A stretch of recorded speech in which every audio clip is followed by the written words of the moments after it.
ফিলিস্তিন স্বাধীন হও, স্বাধীন করো, বিশ্ব মুসলিম ঐক্য করো, ফিলিস্তিন স্বাধীন করো, ফিলিস্তিনে হামলা কেন, জাতিসংঘ জবাব চাই, এই স্লোগানের পরে আসবে। ধরাই দেওয়ার অধিকার আছে আমার।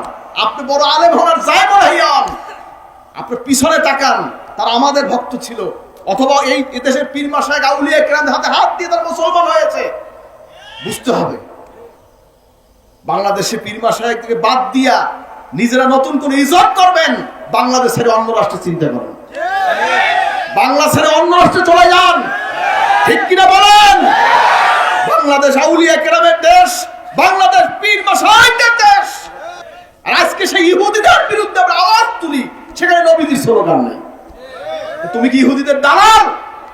বলো রাসূলুল্লাহ সাল্লাল্লাহু, আমরা তাকবীর দেব, নারায়ে তাকবীর, নারায়ে রিসালাত, মুহাম্মদ রাসূল। খেয়াল রাখবেন ভাই হাজরিন, এরপর আমরা ইহুদিদের বিরুদ্ধে স্লোগান। দর্শক সার্সের পেশা বুজুর মুখ খুললেন মার্চ ফর গাজা নিয়ে, যেখানে রাসূল আকরাম সাল্লাল্লাহু আলাইহি ওয়াসাল্লাম তিনি স্লোগান নেই, যেখানে নারায়ে তাকবীর, আল্লাহু আকবার, নারায়ে রিসালাত, যেখানে আমার নবীর স্লোগান নেই, সেখানে আবার কিসের মার্চ ফর গাজা?